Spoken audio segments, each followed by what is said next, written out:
Assam bye bye. আর বন্ধুরা আসাম পার করার সাথে সাথে আমার হাতে চলে আসলো খানা।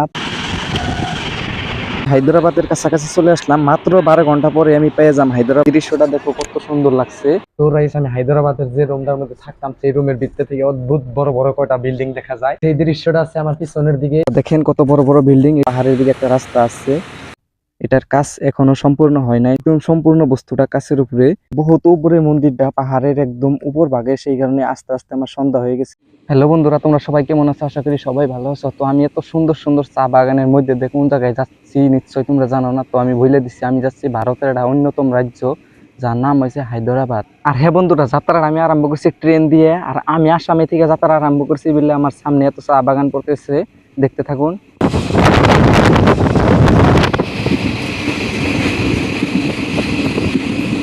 আর হ্যাঁ বন্ধুরা, অন্ধ্রপ্রদেশ আর তেলেঙ্গানা রাজ্যের রাজধানী হচ্ছে হায়দ্রাবাদ। আর এই হায়দ্রাবাদের জনসংখ্যা প্রায় 1 কোটির কাছাকাছি। হায়দ্রাবাদ ভারতের 4র্থতম রাজ্য বলে জানা যায়। আর এই জায়গায় 64% হিন্দু আর 30% মুসলিম, বাকি অন্য অন্য ধর্মের মানুষ বসবাস করে। আর হ্যাঁ বন্ধুরা, আমি এভাবে হায়দ্রাবাদের গল্প করতে করতে আসাম পার করে চলে আসলাম। Assam bye bye.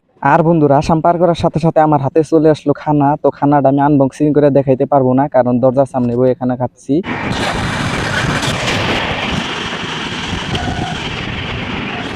আর হ্যাঁ রাইস, আমি এইভাবে হায়দ্রাবাদের কাছাকাছি চলে আসলাম, মাত্র 12 ঘন্টা পরে আমি পেয়ে যাম হায়দ্রাবাদ। আর এই দৃশ্যটা দেখো কত সুন্দর লাগছে, দেখো দৃশ্যটা।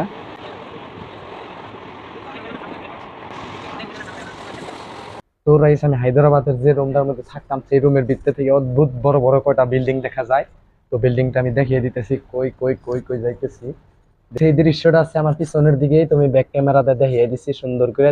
আর হ্যাঁ বন্ধুরা, দেখেন কত বড় বড় বিল্ডিং। এটা কোনো শপিং মল না, তারপরেও আপনার প্রয়োজনীয় যে কোনো বস্তু এই বিল্ডিংটার ভিতরে পাইবেন। তো যদি কেউ ঘুরতে আসেন তাহলে দেখতে পারেন, বিল্ডিংটা ভিতরে যেয়ে দেখতে পারেন। দেখেন আসামের চেয়ে কত বড় বড় বিল্ডিং, আমার লাইভের ফার্স্ট দেখতেছি। এটা ক্যামেরার থেকে বাস্তব দেখতে অনেক মজা। তো আপনারা আসবেন, আশা করি সবাই এসে দেখে যাবেন। তো রাইস আমার রুমের 2 সাইডে জুড়ে ব্যালকনি ছিল, এক সাইডে কোনে দেখাইলাম, এখান থেকে আমি আরেক সাইডে কোনে চলে যাই। আমি আরেক সাইডে গেতাছি। আর এগুলো হচ্ছে রুম, এইগুলো রুমে থাকতে হয়। আর হ্যাঁ বন্ধুরা, আরেক সাইডে দেখতে পাচ্ছেন কত বড় বড় বিল্ডিং। তারপরে একটা রাস্তা যাচ্ছে উপর দিকে, পাহাড়ের দিকে একটা রাস্তা আছে, গাড়ি যাইতেছে, দেখতেই পারতেছেন।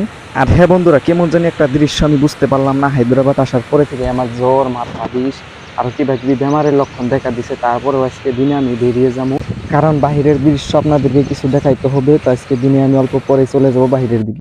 আর হ্যাঁ বন্ধুরা, ফাইনালি বাহিরের দিকে চলে আসলাম। বাহিরের দিকে চলে এসে একটা আচরিত দৃশ্য দেখতে পারলাম যে। আর হ্যাঁ বন্ধুরা, এটা হচ্ছে তেলেঙ্গানা রাজ্যের সেক্রেটারিয়েট, মানে নিউ সেক্রেটারিয়েট। ভিতরে ঢোকার কোনো পারমিশন নাই, বাহির থেকে দৃশ্যটা দেখিয়ে দিতেছি, দেখতে থাকেন। কত সুন্দর দেখেন বন্ধুরা, কত সুন্দর এটা দৃশ্য। এটার কাজ এখনো সম্পূর্ণ হয় নাই, সম্পূর্ণ হইলে আগে ভিতরে ঢুকতে দিবে। আর হ্যাঁ বন্ধুরা, ইয়ার উল্টো দিকে আছে আচরিত একটা দৃশ্য, দেখতে পাচ্ছেন তেলেঙ্গানা থিরোবলি লেখা আছে, দেখতে পাচ্ছেন সম্পূর্ণ কাছের উপরে, দেখতে পাচ্ছেন জুম করে দেখাইতেছি। একদম সম্পূর্ণ বস্তুটা কাছের উপরে, দেখতে অনেক সুন্দর লাগে, পরিবেশটা অনেক সুন্দর।